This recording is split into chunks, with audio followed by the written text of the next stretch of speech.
You're listening to the Options Insider Radio Network, the home of the Options Podcast. For more quality options programs, visit theoptionsinsider.com or search for Options Insider Radio Network in your podcast provider of choice. Listeners can also access all of our programming through our mobile app available in the iTunes and Google Play stores. Select programs are also available via live stream at mixlr.com/options-insider.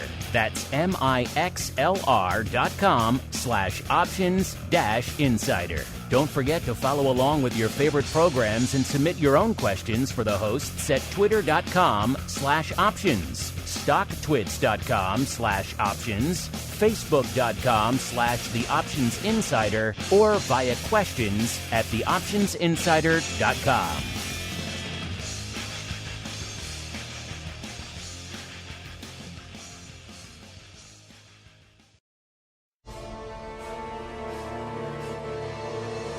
You wanted it. You got it. A radio program that helps teach you options trading inside and out, basic to complex. This is Options Boot Camp. Whether you want to learn how to protect your portfolio, generate income, or even become a master of volatility, your Options Boot Camp drill instructors, Mark Longo and Dan Passarelli, will break it all down for you.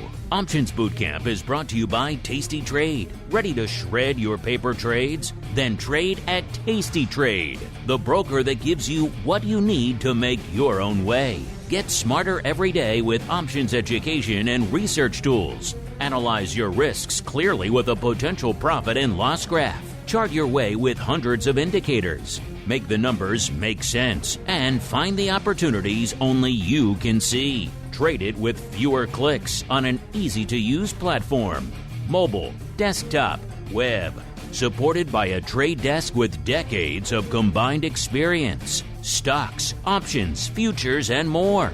You choose, you trade. Get what you need to make smart moves. Go to tastytrade.com/pod to see for yourself, genius. tastytrade Incorporated is a registered broker-dealer and member of FINRA, NFA, and SIPC. Fall in boot. It's time to get into peak options trading shape. It's time for Options Boot Camp.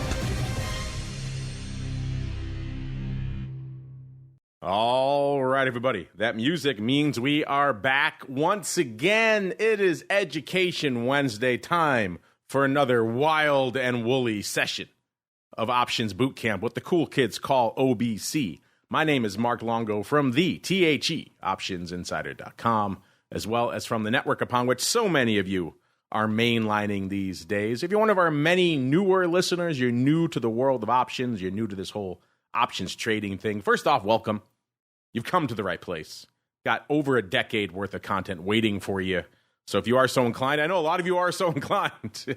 Your dedication is always impressive to me. You can always go back to episode 1, or you can start somewhere in between. You could scan the titles, see what floats your boat, whatever suits you at the end of the day. But welcome to the world of options. Welcome to the world of OBC. Make sure if you are new that you do subscribe to the full network. There's nearly a dozen shows coming at you throughout the week. A lot of great stuff coming at you, including more education.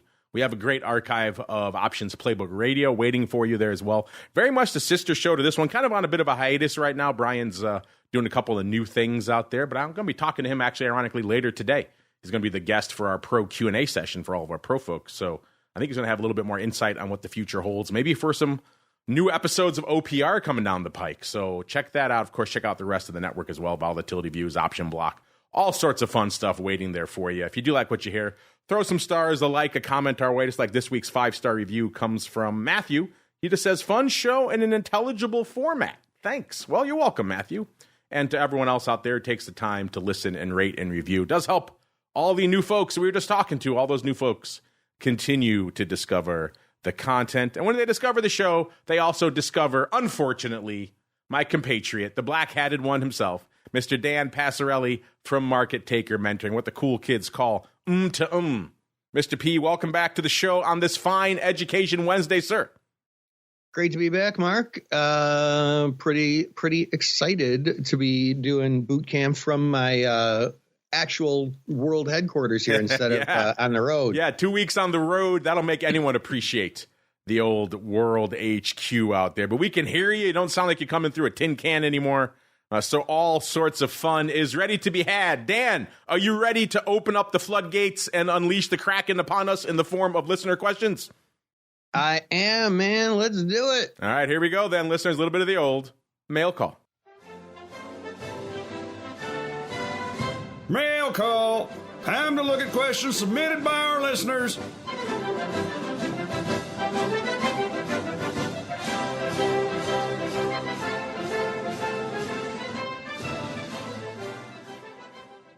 All right, everybody. It's that time. Time for your questions out there. Let's kick things off.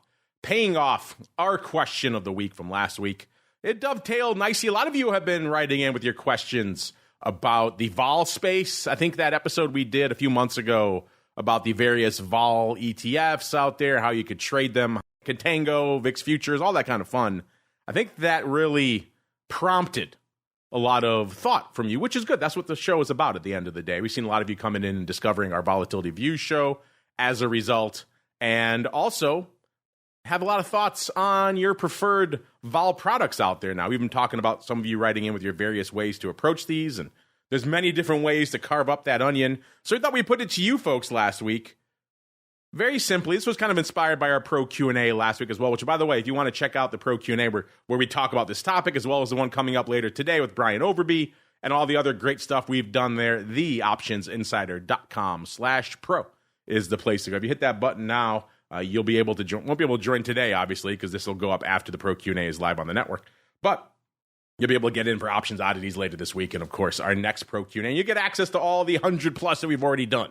Trust me, there's a lot of great question answering in there already for you, as well as 100+ options oddities. You're talking 225, 250 episodes waiting for you there. The second you hit that button, there's a lot of content there for you to take it down. But we asked you last week, prompted by a discussion we had with Mr. @Vixologist in our Pro Q&A last week. Just very simply, what is your favorite volatility ETP? ETP, of course, is exchange-traded product that covers ETFs, exchange-traded funds, ETNs, exchange-traded notes, all kinds of fun stuff covered under that ETP umbrella. We gave you four choices, four of the most popular choices. SVIX, that's an inverse vol product.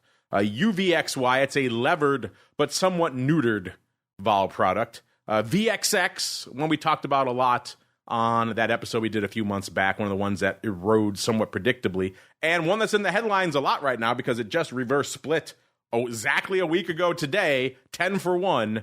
This is UVIX, another levered. This is a 2 for 1 levered product out there, so it attracts a lot of attention for that point, and of course it got down to somewhere around below $2, and they just reverse split it. It got back up to almost $40 with all the madness going on in the market right now, so this is a very interesting one.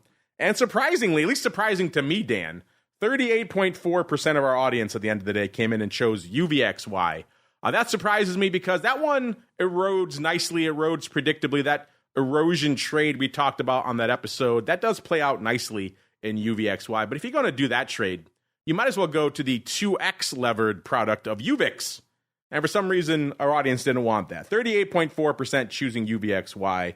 27.2% coming in for number 2, SVIX. I'd like a little bit of inverse vol. That one's a little bit challenging from an options perspective because the spread's not quite there, the liquidity not quite there yet. Underlying wise, it's been a good year for that one because vol has mostly gone down, so SVIX has shot up.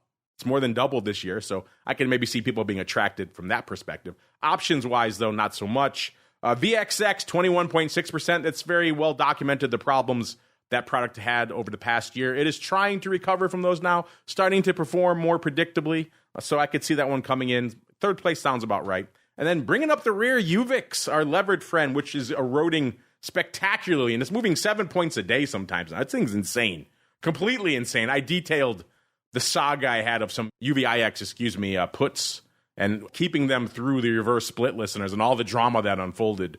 A spoiler alert, don't do it. But it was a pretty fascinating discussion. We talked about that on our Options Oddities program last week, so check that out on the pro side if you want a detailed discussion of that. But Mr. Dan, 38.4% of our audience choosing UVXY versus the more heavily levered UVIX kind of surprised me. VXX having a decent showing. SVIX also having a surprisingly strong showing. So Kind of some surprising results across the board. What are your thoughts here from our volatility poll last night? A very contentious one. A lot of people writing in. By the way, before I even get your thoughts, we had listeners chiming in. We had our pro member, Age Del Aquaria, saying, I hate them all, but if you make me choose one, I'll choose UVXY. He went that way as well. I'll have to ask him why. Funny, I was just reading about the last days of TVIX. We didn't even include that one. God, don't get me started on TVIX. Another one of these Franken Vol product listeners that just imploded under its own weight. Completely insane. Yeah, if you want some fun and or disturbing reading, check out the saga that is TVIX, listeners. Good stuff. Vittorio Menente writing in for SVXY, so kind of the other side of UVXY. We didn't even include that because why would we? But Vittorio likes it. And then Ubernaut writing in with a great gift saying, buy the dip, short the VIX, and F Bitcoin. So there you go. All kinds of thoughts. Mr. Dan, obviously this poll inspired a lot of debate. What are your thoughts on how our audience came down on the vol side? Yeah, I mean, I'm not super surprised, I guess. SVIX, if it's short, I mean, I don't know. I guess there's some nuance to trading it, but like, I've always had a weird thing about the short ETFs, like, don't people know how to buy puts or sell calls, So not surprised at that. And UVIX is pretty levered. I don't know. Yeah. It seems about right, I guess. Dan gives it a big I don't know. I like it. Well, Mr. Dan, you know what you do know, and what our audience has been waiting patiently for. We had one last week, but they're kind of hard when you're on the road. I get it. So now you're back in the studio. Now you can really deliver, sir, with your much anticipated Market Taker question of the week. What you got for us, sir? Yeah, so I've been getting this question actually a lot sent into me. And that is, Dan, it's earnings season. Are you going to be sharing some earnings trade ideas? And that answer, of course, is yes, because I do that every quarter. And this time around, we are actually holding a special online training. And you can get an invite to that when you go to MarketTaker.com, click join free, and that'll let me know to send you an invitation to our online training. Well, there you go, listeners. If you have a question about earnings trading, Dan's got you covered. All right, Dan, put on your question answering pants because we got one here for you. This goes back to what we were talking about last week, listeners, with the wheel. This is from one of our pro members, Robbie Brewster. And he's coming at you with both barrels, Dan, so buckle up here. Oh, boy. Here we go. Ravi says, I was excited for a show on the wheel because I have been using it for a few years, and it was an actual, he puts in parentheses, epiphany for me many years ago. So there you go. He's along the wheel epiphany lines from you last week, Dan. Because, however, I was sad that Mark teased the wheel 200 or the wheel 301 strategies and then tossed to Dan who ranted for most of the show while driving over speed bumps and basically talked in circles with some holy crap, man, interstitial. Well, he does get your interstitials down well. I'll give him that. He does do a good virtual impression of you, Dan. He says, isn't the essence of the wheel that you pick where you want to sell or own a stock, and then you get either taken out or assigned with a better basis, and you keep the premium and try again? What was all the, quote, I sold a call for 90 cents and then bought it back for $1.90, so then I sold it again for $2.90 talk? He ranted about people not owning their, quote, handshake with themselves in the first half, and then described how he breaks the promise and buys back calls that are in the money and sells them again. I wish he had explained why he did that. I thought the rules of the wheel were a, quote, pick a place to sell or buy and own the trade no matter what. What am I missing here? Where was the talk about wheel 301? I want some 301. He added in, he had more to say. So I get that it's not a single trade, but a series of trades point. As Dan put it, it's not the spokes in the wheel, it's the wheel. But nobody talked about how and why they decided to buy back in the money options before expiration instead of letting them expire or execute. Under what circumstances does it make sense to buy them back versus just getting taken out or put to and then adjusting the next trade? That's the 201 or 301. Can we do a show on that? All right. Let me start here, Dan, while you collect your thoughts here. But first off, Robbie, the 201 or 301 that I was alluding to was actually in the episode we did the week previously. I was doing it with our buddy, Mr. Matt Amberson from Rants. He came on because Dan was obviously traveling. And we did a deep dive into the wheel there. And when I mentioned 201 or 301, it's because Matt, you know him, he's always back testing some crazy esoteric flavor of a strategy. And when he's doing that, he discovers interesting ways that things tend to work out. He's more of a risk mitigation guy, so he doesn't like just selling the put outright. He likes to sell a put spread. So in case the worst comes to pass, he's not holding the bag all the way down on that stock. And when he started doing that, he started back testing that, he realized you can actually look at diagonals instead, and it gets into put calendars. It's a very interesting approach. I won't put words in his mouth. I'll let you go listen to that episode. So hopefully, Robbie, after you listened, we wrote to you, said, hey, check out that episode. So hopefully you listened to that because that's an interesting approach to the wheel. I have to say I've been doing this for a long time, and not one I had considered before, adding that kind of calendar element to the wheel trade, the put leg in particular. Also, we mentioned as additional because everyone's got the wheel on the brain now. Everyone's all fired up about the wheel. We've really got you folks excited for the wheel. And hey, I love it. I love that you folks are responding. Because you folks are interested, and because it's also a very different audience in this show, we also took another deep dive into the wheel, again with Matt, and also with our buddy, Mr. Uncle Mike Tusaw, on the Advisors Option program.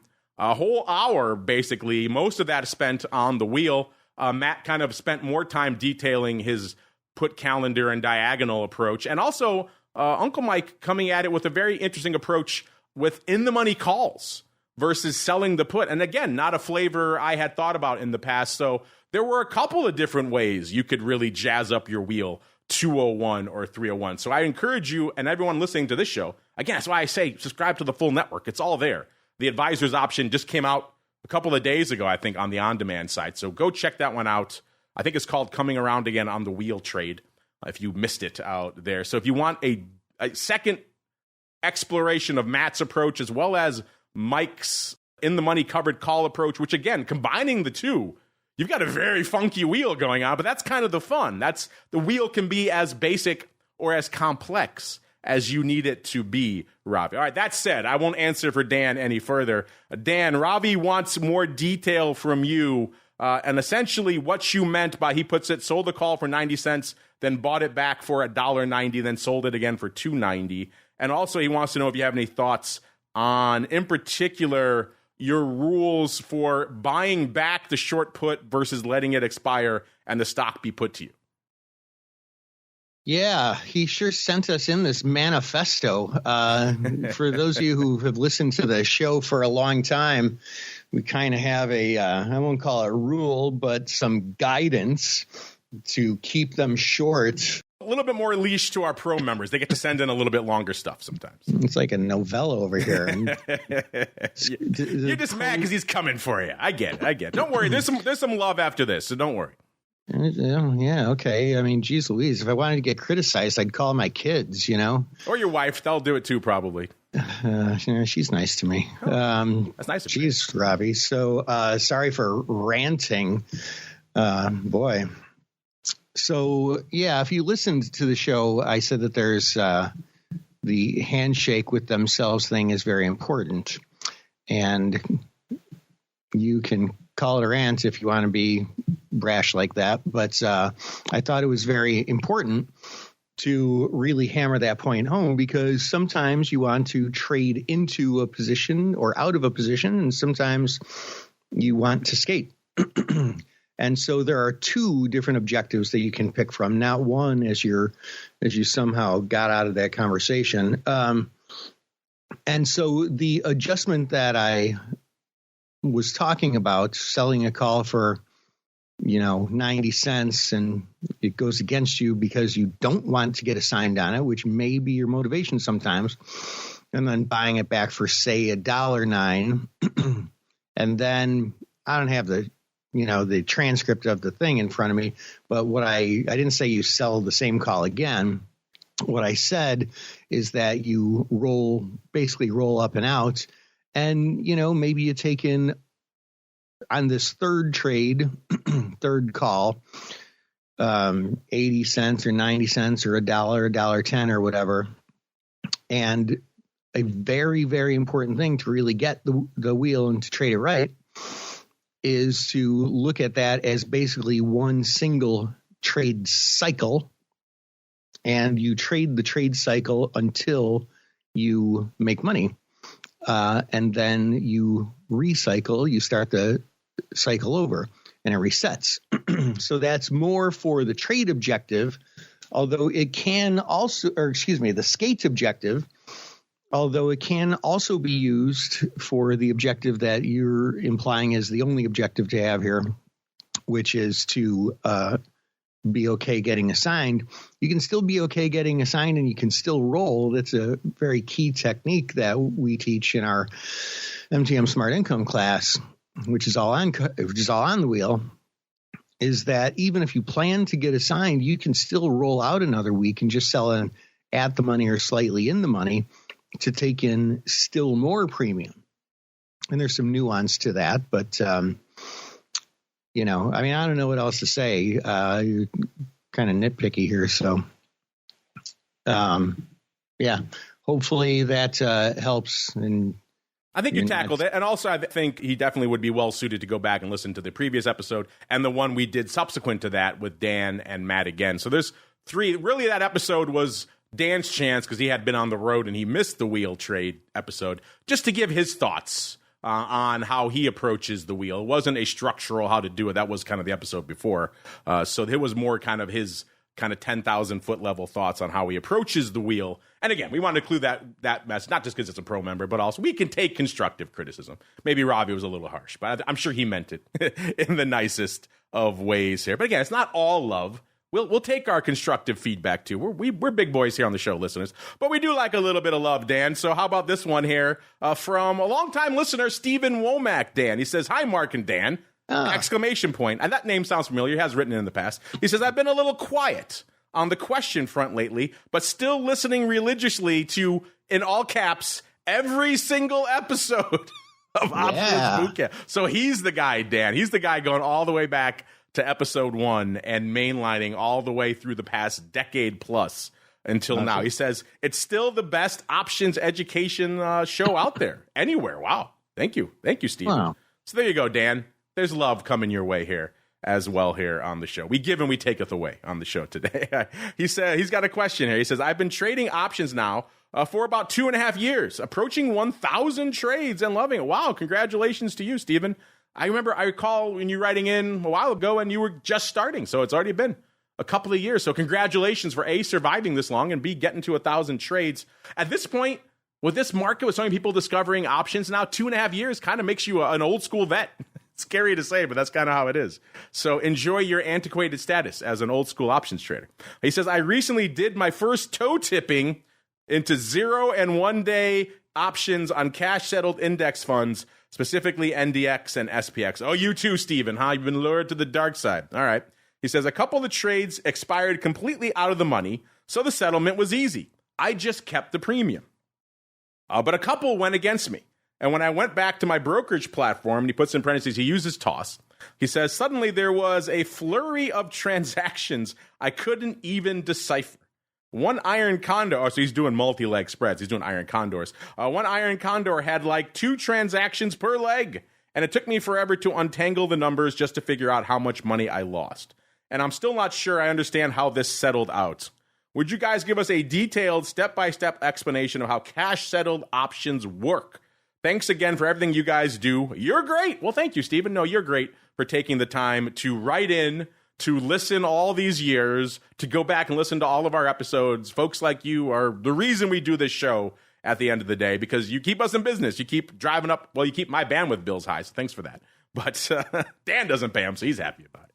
But we do appreciate all of you folks out there who take the time to listen and write in with all types of comments and questions and concerns and critiques out there as well. All right, cash settled options. I got some ideas here. But Dan, before I dive into them, what are your thoughts in particular here for Stephen, cash settled versus the physically delivered? And then any insights you want to share here or explanations for our longtime listener and fan, Mr. Stephen Womack, sir. Yeah. Hey, Stephen, how's it going, man? Thanks for the kind words. And I love that even after 1,000 trades, you still strive to get better and better. That's awesome. I have the same strategy, as I think you know. So that being said, yeah, cash settled is in a lot of ways, it's really very similar to regular options, physical settled, except for the fact that when assignment comes, basically, if you're long the option, you make the in the money value of that option on the expiration date or following the expiration date. And if you're short the option, you lose the in the money value. So the advantage of that is, there's a lot of nuance to them. One of the advantages to think about is that, in a sense, you don't have pin risk where you're short and at the money and all of a sudden you come in Monday thinking you're not going to get assigned, but you do get assigned and you ended up long or short, shares and the stock goes against you. So that can't happen, which is nice. And you can't get assigned early because they're typically European. And also, on the other side of that, though, is some of these are AM settled. And so even though you don't have traditional pin risk, it's like if we're taking SPX, for example, it stops trading on Thursday afternoon, but the settlement price comes Monday morning. So if you're short some at or out, even some out of the money options, if the market moves through your strike and those are in the money, you could be, if you're a professional trader like a gamma scalper or market maker and you're trading hedged, you could end up having, some futures hedges that you didn't, that you no longer need. And if you're short options, it's negative gamma, so it's going against you. There's a lot to talk about on those. I kind of dropped some knowledge bombs. Hopefully that's enough to get started on it. I'll kick it off to Mark and see if he can fill in some gaps I left. Yeah, let's fill in some gaps here. Let's go to a couple of examples. You asked for some specifics on this. And again, Stephen, if you have a trade that is confusing you and how it's being settled out by your broker, if you want, people send us screenshots of their trades all the time. You can feel free to blur out any account sensitive. Dan and I are not going to use your accounts, don't worry. But if you want to send in some screenshots of how they're showing this to you, we can maybe help decipher that to you as well. That'll also help us have a little bit more detail to work with in terms of answering this. My supposition on why it's so complicated for you is that you're not using a single leg trade. You're using an iron condor. Remember, listeners, that's 4 legs. So once you're doing that, you're going to have multiple legs expiring in the money. So you're going to have debits and credits flying fast and furious, which is probably why it was so confusing to you. But let's dial it back from the 4 leg. Let's just go straight single leg, long call, the way a lot of people are going to approach this, and then we can get fancier from there. Your typical long call. So in a physically settled equity option, let's say, listeners, our old favorite XYZ. XYZ closes at $110 on expiration Friday. So that's where your options are going to expire. You're long one XYZ call that's expiring that day. It's from the 100 strike. So the 100 strike call. So you can see right there, $10 in the money. Now, in a traditional account where your options are expiring and settling into stock, physically settled, physically delivered accounts, what's going to happen is you're going to have the money to buy that stock for the strike price, $100. So remember, every option, you own one. Every option is for 100 shares. So 100 times $100, you need 10 grand in your account to buy the shares at $100. Now, that's going to happen. You're going to go into the weekend. That stock is going to settle into your account. Remember, you can't just instantly sell it after the close and say, okay, I got the stock for 100. I could sell it for 110 and capture that $10 differential. It's one of the challenges with the physically settled options. You have to wait for that stock to settle, and usually it hits your account the following Monday. So there's that literal weekend risk sometimes. You're sitting there with a long underlying position. It's got a $10 value on it when the stock get closed on Friday, but look at this past couple of weekends. There's literal weekend risk. That could go away very easily. It can be an opportunity, too. I know in the early days of options, people used to play with that 3 days of float over the weekend and try to game the system before they had to put the money in or close out the position. Those days are kind of going away, but you still have that weekend risk for that position. Now you come in on Monday, let's say the stock for our purposes is still open, still at 110. You can now take those 100 shares that you bought for $100, sell it for 110 in the market and collect that $10 difference, aka $1,000, aka $10 times 100 shares. So you can see there's a lot of rigmarole with that. which is why some people preferred the cash settled. There's the weekend risk. There's a time for the stock to settle into your account. There's a substantial debit required to buy the stocks, and you can then turn around and sell it. There's a lot involved with the physically delivered. That's why we typically on this show and on the network counsel you, if you have these positions that are about to expire, you're usually better off just selling them in the marketplace. In that example, you could probably sell that call for somewhere close to $10 and just get all that profit without having to deal with all that nonsense and the debits and everything else. The few times where maybe it doesn't behoove you to do that is when the option is very deep in the money, and then the spreads might get a little wide, in which case maybe you're giving up too much. Maybe you have to sell that call really for $9.50 or less, in which case you're just giving up too much money. It's better off doing it yourself, but there is risk involved in that. So that's your traditional or your physically settled option. Now let's go to the one that's confusing you, even though ironically it's a lot simpler. Cash settled. Some benefits of this. There's no stock hitting your account. There's no stock flying fast and furious. As you point out, it's just debits or credits to your account at the end of the day. So same example, XYZ closes at 110 on expiration Friday. You're long one cash settled now, 100 strike call. Same deal. You have all the same profit potential, but what happens instead of having the debit at the end of the day to buy the stock and then waiting for the stock to settle and then selling it out on Monday and hoping you can capture that $10 differential in the stock, instead, guess what? Your account is just instantly credited that $1,000. Remember, those options are $10 in the money, so you're going to just simple math, 110 minus 100, which is your strike, that's $10, times the 100 shares that every contract is for. So you're talking $1,000 in profit. Guess what? That's just credited to your account.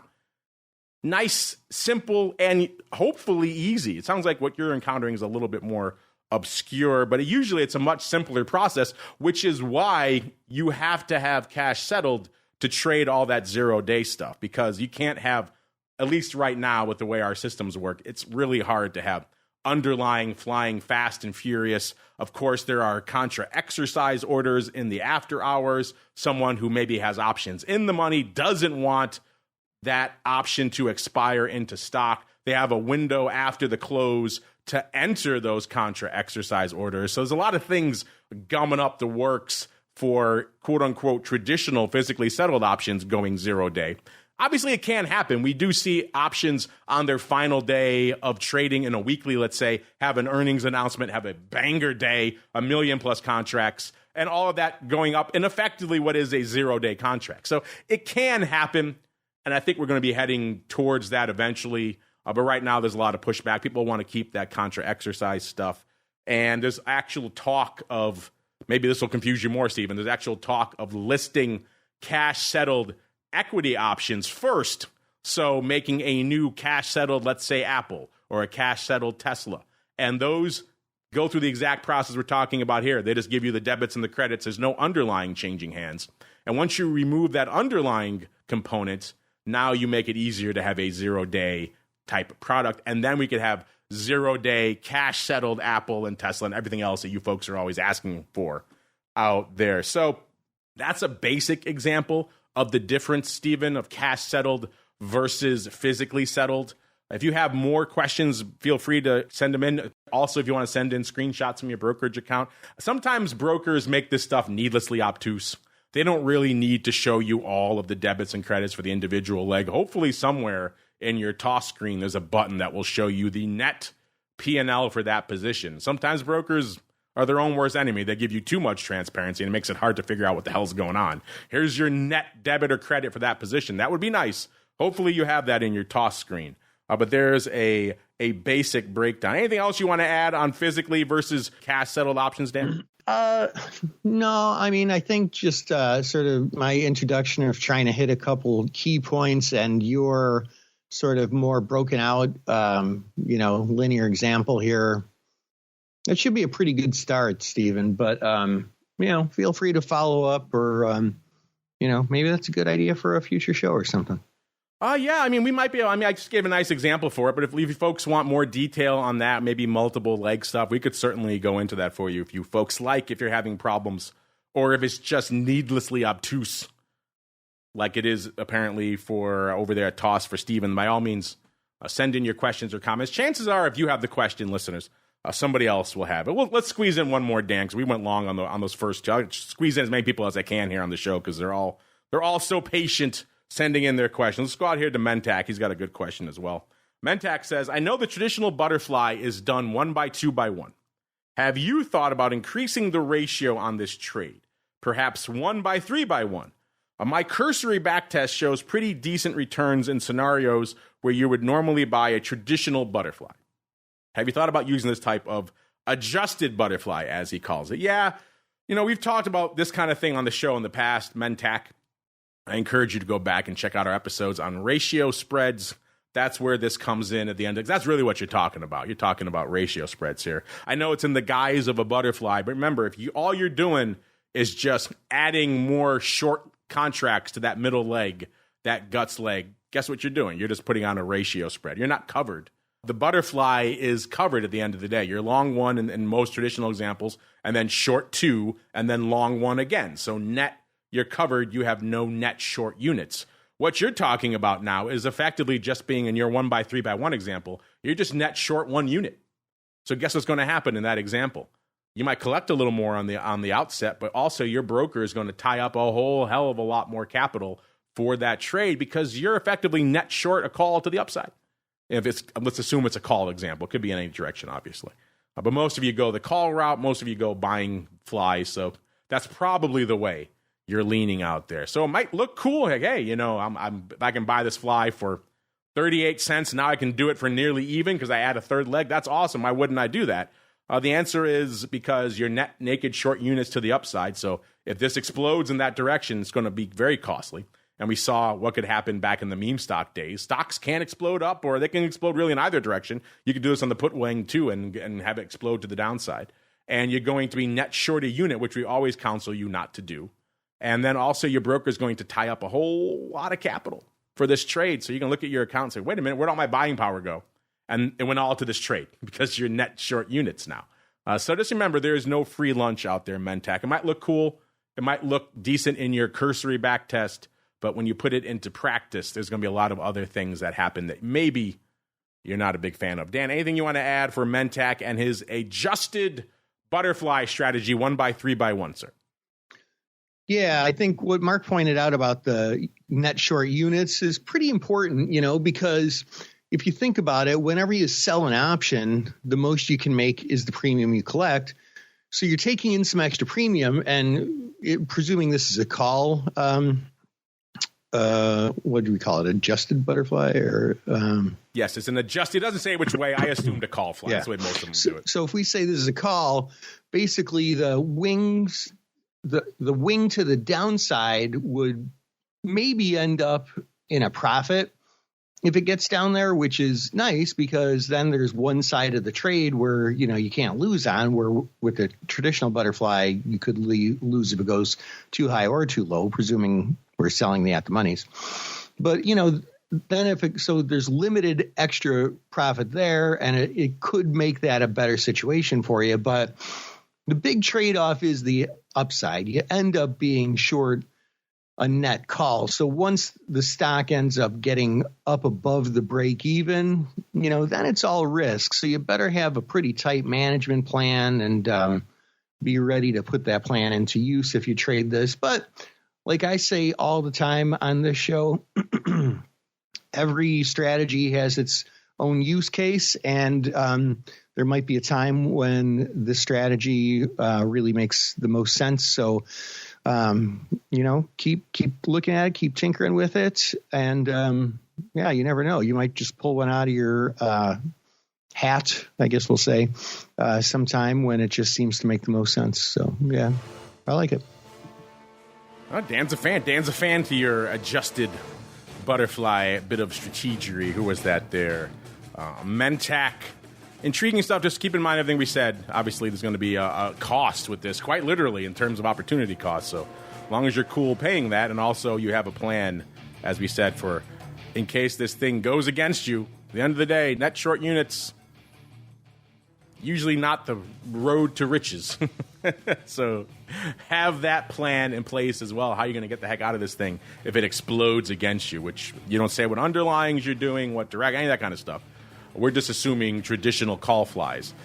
But that said, there's risks in all this stuff. There's no free lunch in the world of options. I wish you could get all the premium for no extra risk. Unfortunately, not really how that works. Unfortunately, also, listeners, that music means we come to the end. Man, a wild, a woolly, an epic episode of Options Bootcamp. You folks really brought it today in the mail call. If you have more questions you've sent in, don't worry, we'll get to them on future shows. Sometimes you folks send in epic treatises that require a little bit more dissection out here on the show. But again, keep them coming. At Options is the place to go. Of course, if you have questions or feedback, questions at theoptionsinsider.com. Also works, of course, if you join our pro, you can listen to this live right now, so you're already hearing this. And, of course, you can ask questions live in there as well. And you'll be available in about 15 minutes when we kick off our pro Q&A with the options guy himself, which should be a fun one out there. Maybe I'll let him pontificate on your settlement question there, Stephen, as well, because he's a former broker guy. He'll probably have some interesting insight into that as well. But before we go, Mr. Dan, if folks want to reach out with any questions or comments for you over there in the land of MTM, where should they go? What should they do? Yep, we love to help. Make your way on over to MarketTaker.com, 2 T's in a row, and just click on Join Free. And if you do it today, I'm going to send you an invite to our online training on how to trade earnings. There you go. So get it done out there today. This will be hitting the network later today, so you will have time today to do so if you are so inclined, listeners. And, of course, if you are so inclined, you want to join us for the Pro Q&A. You're going to miss today's because it's kicking off in a few minutes. So that'll be after this show goes live on the On Demand network. But you will be able to get it on demand. And, of course, you'll be able to join us live for everything else we do this week, including Options Oddities on Friday, where a lot of great trades coming down the pike from there. A lot of you asking interesting questions about trades you folks have on or maybe want to do, so that's an interesting aspect of that show as well. You get all that in your hot little hands, theoptionsinsider.com/pro.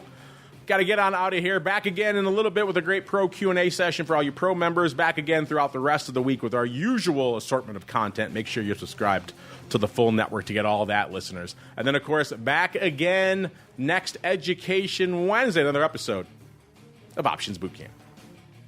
Stay safe out there, everybody. Options Bootcamp is brought to you by tastytrade. Ready to shred your paper trades? Then trade at tastytrade, the broker that gives you what you need to make your own way. Get smarter every day with options education and research tools. Analyze your risks clearly with a potential profit and loss graph. Chart your way with hundreds of indicators. Make the numbers make sense and find the opportunities only you can see. Trade it with fewer clicks on an easy-to-use platform. Mobile, desktop, web. Supported by a trade desk with decades of combined experience. Stocks, options, futures, and more.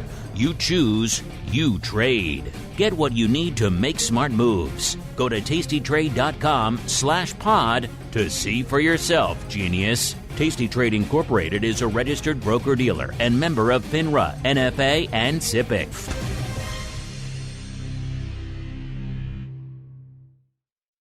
You're listening to the Options Insider Radio Network, the home of the Options Podcast. For more quality options programs, visit theoptionsinsider.com or search for Options Insider Radio Network in your podcast provider of choice. Listeners can also access all of our programming through our mobile app available in the iTunes and Google Play stores. Select programs are also available via live stream at mixlr.com/options-insider. That's mixlr.com/options-insider. Don't forget to follow along with your favorite programs and submit your own questions for the hosts at twitter.com/options, stocktwits.com/options, facebook.com/theoptionsinsider, or via questions at theoptionsinsider.com.